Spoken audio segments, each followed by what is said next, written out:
दोस्तों नमस्कार। Education habit Upadhyay classes में आपका स्वागत है। आज मैं आप लोगों के लिए एक वीडियो लेके आया हूं जो मैंने कुछ दिन पहले यूकॉस्ट में जो पोस्ट आई थी, sample assistant, lab assistant and chemist और जो बाकी अन्य पोस्टें थी उनका इंटरव्यू कॉल शायद आज कुछ बच्चों का इंटरव्यू कॉल उनकी जीमेल आईडी पे आया है। अगर बाकी किसी का नहीं आया तो वो अपनी जीमेल आईडी में स्पैम फोल्डर में जाके देख सकते हैं या उनको कॉल या मैसेज कुछ आया होगा। तो उस रिगार्डिंग मैं वीडियो बना रहा हूँ तीनों के लिए, सैम्पल असिस्टेंट, लैब असिस्टेंट और केमिस्ट्री के लिए। तो पहले मैं आपको कुछ ब्रीफ नोटिस देता हूँ जो हर एक चीज़ को बताना चाहिए कि आपका वर्क क्या है और कैसे आपने काम करना है।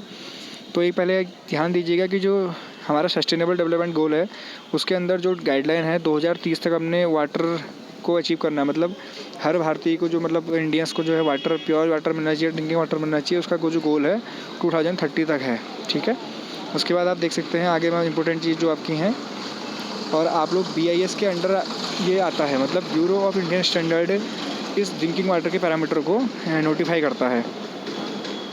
तो इसमें आपको पैरामीटर्स बता देता हूँ जो आपको मेनली पता होने चाहिए। जैसे ये है पहला pH। तो जो पहले जो 19 पैरामीटर पे वर्क होता था, अब मेरे ख्याल से जो नया भी आया है उसमें आप लोगों को पहले 19 पैरामीटर पे वर्क किया जाता था, बट अभी जो पैरामीटर हैं वो 11 या 13 पैरामीटर पे वर्क करना है। वो तो गाइडलाइन है, उसमें आपको कभी ऐसा कोई दिक्कत की विषय नहीं है, बट आपको ये जानना है कि पैरामीटर कौन कौन से हैं। तो इसके लिए बताता हूँ, आपके 3 पैरामीटर होते हैं: फिजिकल पैरामीटर, केमिकल पैरामीटर और बैक्टीरियोलॉजिकल। ध्यान से देखिएगा, दोबारा बोलता हूँ, फिजिकल पैरामीटर, केमिकल पैरामीटर और बैक्टीरियोलॉजिकल पैरामीटर। तो आपको पहले बता रहा हूँ मैं इनके बारे में। अब देखिए क्या क्या है। बैक्टीरियोलॉजिकल में तो देखिए ई कोलाई और टोटल कॉलीफॉर्म आता है। मैं लिख देता हूँ यहाँ पर, एक नाम है ई, और जिसको डिटेल पढ़ना होगा तो इसमें पढ़ लीजिएगा। ई कोलाई एक बैक्टीरिया होता है, मतलब इसका टेस्ट किया जाना है। दूसरा है total coliform, FORM, total coliform. तो दो ये जो हैं ये बैक्टीरियोलॉजिकल पैरामीटर हैं आप लोगों के। इसमें आप लोगों ने आगे देखना है pH। अब देखते हैं हम फिजिकल पैरामीटर जो है। देखिए pH वैल्यू लिखा हुआ है पहला 6.5 से 8.5 में, मतलब इसकी जो मिनिमम जो आपकी लिमिट होगी वो 6.5 होगी और 8.5 के बीच में होनी चाहिए ना। 6.5 से कम होगी तो एसिडिक हो जाएगा और वो पानी ड्रिंकिंग के योग्य नहीं होगा। 8.5 से भी वो ड्रिंकिंग के योग्य नहीं होगा। दूसरा देखिए टर्बिडिटी। अब वो पूछ सकते टर्बिडिटी क्या है, तो टर्बिडिटी मैं आपको बता देता हूँ। धुंधलापन कहते हैं टर्बिडिटी को। जैसे आपने देखा होगा कभी कभी पानी क्या होता है, धुंधलापन पानी आता है तो उसमें उसे टर्बिडिटी कहा जाता है। तो जो ड्रिंकिंग वाटर की टर्बिडिटी है वो 1 से 5 के बीच होनी चाहिए। लेकिन इसकी यूनिट याद रखना है, यूनिट बहुत ज़रूरी है आप लोगों के लिए। इसकी यूनिट है NTU,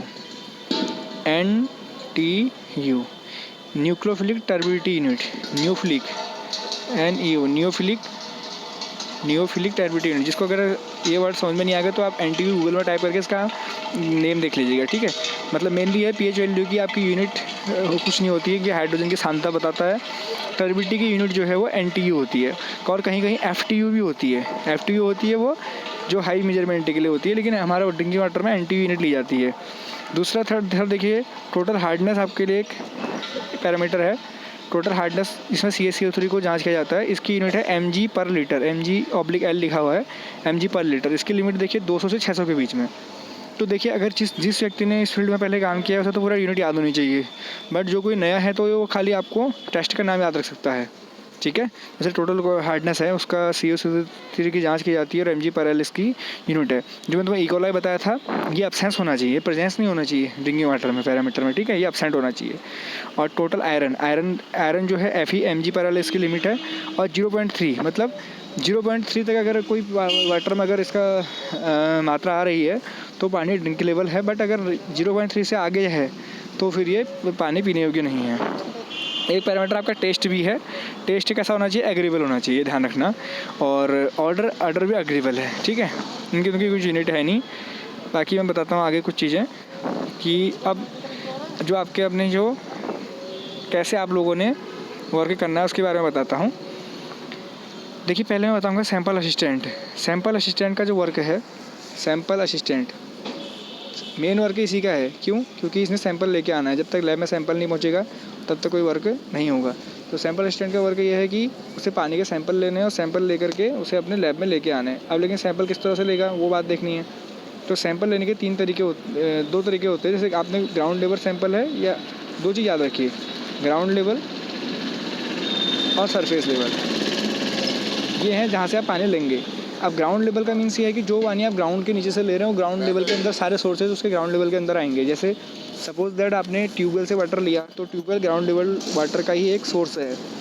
अगर आपने स्प्रिंग से लिया, स्प्रिंग मीन्स जैसे कहीं आपने देखा होगा जो आपके वहाँ चट्टानें होती हैं उनसे पानी निकलता है कहीं कहीं पर हमारे पहाड़ों में, तो वो किसके अंदर आएगा, वो आएगा आपका किसके अंदर, ग्राउंड और सरफेस वाटर के अंदर। जैसे आपने रिवर से लिया सरयू, जैसे बागेश्वर डिस्ट्रिक्ट है, सरयू रिवर में आप लोग काम करेंगे तो सरयू रिवर से आप अगर वाटर लेके आएंगे तो वो क्या कहलाएगा, सरफेस वाटर कहलाएगा, सरयू रिवर।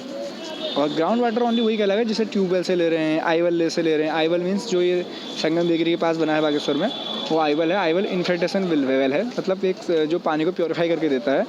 और जैसे क्या होता है, ट्यूबवेल होता है, तो ये सब ग्राउंड वाटर के। हैंड पम्प्स हैं, हैंड पम्प का भी टेस्टिंग आप लोग करते हैं, तो वो किस में आएगा, ग्राउंड लेवल में आएगा।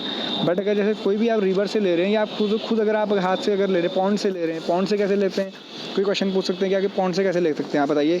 आपके यहाँ पर गाँव में ही पॉन्ड है, पॉन्ड से आपने सैंपल लेना है, कैसे लेंगे, तो ये पॉन्ड है।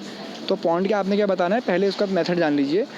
अगर पॉन्ड में है या किसी वेल में है तो जैसे आपने वाटर क्या करना है, सैंपल बोतल, जैसे सपोज ये सैंपल बोतल है, सैंपल बोतल में आपने क्या करना है कि उसके ऊपर सैंपल बोतल को नेक से नहीं पकड़ रहा है, उनको बताना है कि नेक से नहीं पकड़ना है, नेक से कैप खोलनी है। और उसका रीज़न क्या है वो सुन लीजिए कि कंटेमिनेशन आपके हाथ से, मतलब जो हम कह सकते हैं कि जो बैक्टीरिया है वो आपके हाथ से बोतल में ना पहुंच जाए, ठीक है। वो ध्यान देना है किसके लिए, जब आप बैक्टीरिया का सैंपल लेंगे। लेकिन सैम्पलिंग कैसे करते हो, देखिए सपोज पॉन्ड में करनी सैम्पलिंग, तो आपने से कैप ओपन करी, कैप ओपन करके आपने यहाँ पर क्या करना है, कोई तागा बांध लेना है पॉन्ड के लिए, तागा बांध के इसे यहाँ ड्रॉप कर देना है। तो ये जब भर जाएगा यहाँ से इसे खींचते हुए ले आना है वापस, ये पॉन्ड के लिए। बट अधिकतर हम क्या लेते हैं, अधिकतर जो हमारा वर्क होता है, जो गवर्नमेंट है उत्तराखंड जल संस्थान के द्वारा हम जो लेते हैं वो टैप वाटर या फिर हम जो टैंक है उनमें से लेते हैं।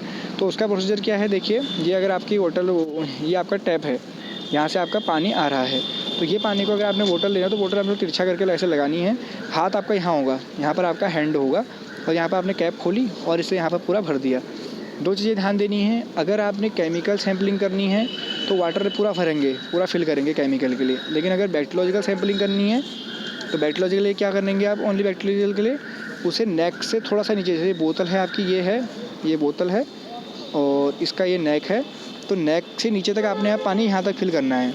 वैसे 100 ml की पानी इसके अलग से बोतल आती है बैक्टीरियोलॉजिकल के लिए, तो नेक तक वो क्वेश्चन पूछ सकते हैं कि बैक्टीरियोलॉजिकल नेक तक फिल क्यों करते हैं। तो ये कारण ये बताएंगे कि ताकि अगर उसके अंदर बैक्टीरिया उसे जीने के लिए थोड़ा हवा होनी चाहिए, तभी तो हम टेस्ट कर पाएंगे। अगर तुम्हें बैक्टीरिया ही नहीं रहा, अगर जिंदा ही नहीं रहा तो क्या टेस्ट करोगे आप लोग। तो थोड़ा उसको नेक टेस्ट डालते हैं, वो only in case of bacteriological sampling. तो सैम्पलिंग मैंने सिखा दी, ग्राउंड वाटर और सरफेस वाटर की हम सैम्पलिंग करते हैं।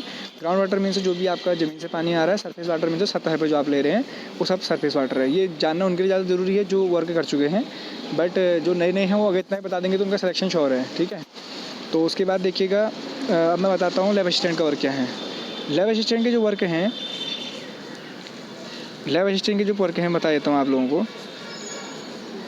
लैब असिस्टेंट का जो वर्क है, मैं एक बार पेन यूज़ कर लेता हूँ। हाँ, लैब असिस्टेंट का नाम ही है प्रयोगशाला सहायक, मतलब प्रयोगशाला में जो भी वर्क हो रहे हैं उसकी सहायता करने का काम किसका है, लैब असिस्टेंट का है।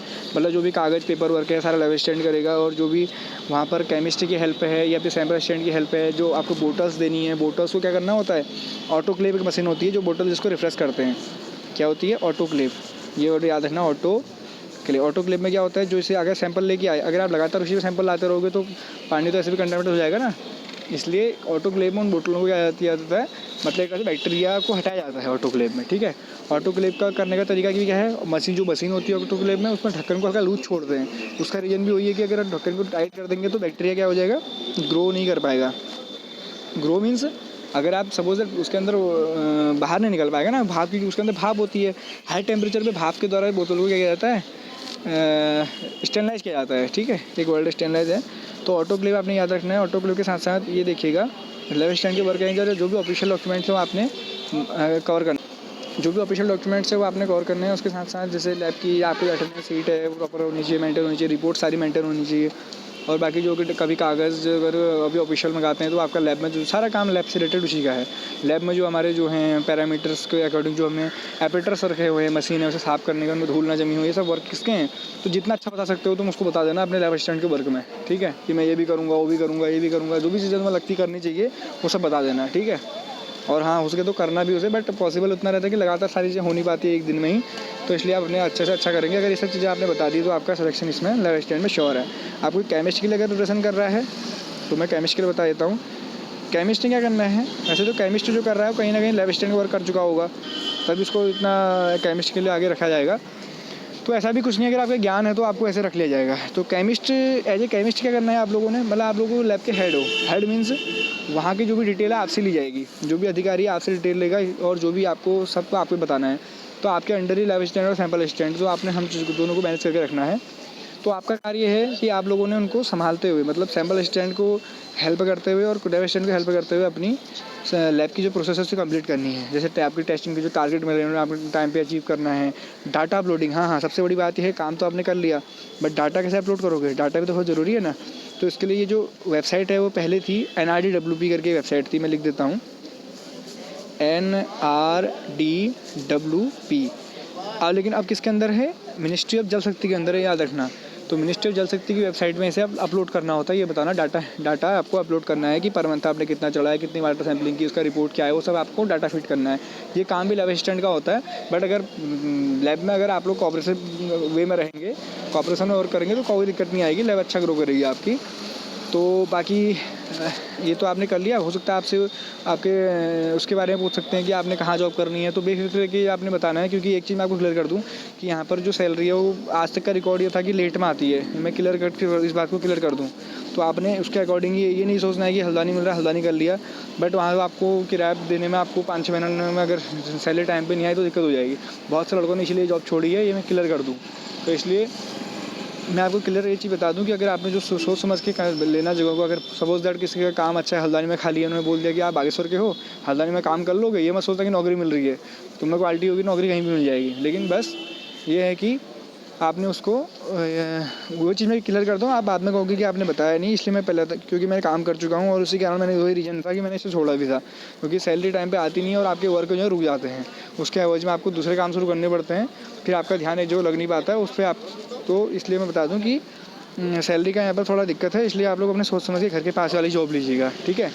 बाकी अगर इसमें और कुछ पूछना हो तो मेरा नंबर पे आप तुरंत कॉल कर सकते हैं, क्योंकि देखिए वीडियो बनाने में लेट हो गया था, एक्चुअली कुछ फैमिली प्रॉब्लम है, इसलिए कर मैं मेरे टाइम पे वीडियो आ नहीं पाई। बट कुछ दोस्तों को मुझे लगता है दिन में 2 बजे के सेक्टर में इंटरव्यू, और जूम ऐप में मेरा इंटरव्यू है, तो जूम ऐप आप डाउनलोड कर लीजिएगा, जूम ऐप आपका इंटरव्यू होगा। और अगर पूछते हैं कि किसी ने आपको बताया आपका कोई काम कर चुका है, तो बेसिकली आप नाम ले सकते हैं कि उमेश सर से हमने बात की थी। तो वैसे तो आई थिंक प्रशांत सर होंगे उस इंटरव्यू जो वो है टास्क है शायद मेरे ख्याल से, और सुबोध सर भी हो सकते हैं आई थिंक, बट कोई नहीं, देख लीजिएगा आप लोग। बाकी कोई दिक्कत की बात नहीं है, काम बढ़िया है, वाटर में आप काम करेंगे इसका आप सर्टिफिकेट आके लगा सकते हैं। ट्रेनिंग होती है टाइम टू टाइम, इसमें हर साल ट्रेनिंग होती है, बट एक ही पंखा पड़ता है सैलरी का। आप हो सकता है उम्मीद करते हैं इस बार नए साल में कुछ अच्छा करें वो लोग, तो बस उम्मीद पे दुनिया कायम है, इसलिए आप लोग इसमें अच्छा कीजिए। और हाँ, जो ई वेस्ट पे एक इंटरव्यू और आया था, ई वेस्ट पे मैं कुछ नहीं कह सकता हूँ क्योंकि ये नया इन्होंने प्रोजेक्ट शुरू किया है। ई वेस्ट पे थोड़ा बहुत ये है कि आपके जो क्वालिफिकेशन है उससे रिगार्डिंग आप पढ़ लीजिए, और ई वेस्ट के बारे में आप नेट से पढ़ लीजिए, वही बहुत इनफ है। अगर उन्होंने रखना होगा, किसी की अप्रोच नहीं आई होगी तो तुम्हें रख लेंगे, नहीं तो अप्रोच भी बहुत आती है, इसलिए हर चीज़ को देख के चलना। बाकी अपनी तरफ से आप ऑल बेस्ट कीजिएगा, ऑल द बेस्ट। और किसी को भी जानकारी चाहिए मुझे कॉल कर सकता है, क्योंकि देखिए व्हाट्सअप मत कीजिएगा, व्हाट्सअप पे मैं आपको रिप्लाई दे नहीं पाऊँगा, इसलिए कॉल करके आप मुझे पूछ सकते हैं। मेरा नंबर मैं आपको नंबर लिख देता हूँ वीडियो पे अपने, और इसको आप शेयर कर दीजिएगा, क्योंकि देखिए हो सकता है आप बहुत से बच्चों का इंटरव्यू आज ही हो, है ना। तो 216216 9758216216 उमेश उपाध्याय मेरा नाम है। और मैं बता दूं कि अगर किसी को पूछना है कॉल कर लेना प्लीज़, क्योंकि और हाँ, अपना जीमेल आईडी को एक बार स्कैन के द्वारा देख लेना कि कहीं आपका इंटरव्यू हो और आपको पता ना चले। तो ठीक है, ऑल द बेस्ट, अच्छे से इंटरव्यू दीजिए। बाकी कोई पोस्ट होंगी तो फिर आपको बताएंगे, या अगर कोई इच्छुक होगा तो अपना रिव्यू मुझे ईमेल कर सकता है। मेरी ईमेल आईडी मैं लिख देता हूँ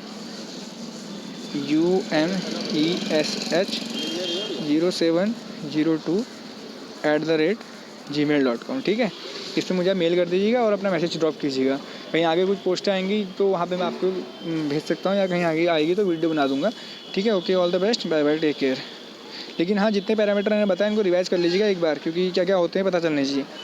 फिजिकल कौन से हैं, जैसे फिजिकल है, पीएच आपका फिजिकल है जो आप फिजिकल तौर पे कर रहे हो। केमिकल कौन सा होगा जहाँ आप केमिकल यूज कर रहे हो। कुछ पैरामीटर के छूट के दोबारा बता देता हूँ, कुछ तो इसमें लिखे हैं।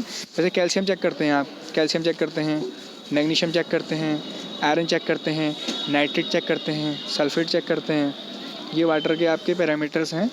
और आर्सेनिक एक टेस्ट होता है, बट अभी इस बीच में जो इनकी नई गाइडलाइन आई थी उसमें था नहीं, बट आर्सेनिक भी होता है बहुत जगह। आर्सेनिक अगर सपोज उन्होंने कहा आर्सेनिक मिले क्या होगा, तो आर्सेनिक से क्या है, चर्म रोग है। अगर सपोज पानी में अगर अधिकतर जो आर्सेनिक मिल गया तो आपको चर्म रोग होने की आशंका है, इसलिए आर्सेनिक नहीं होना चाहिए।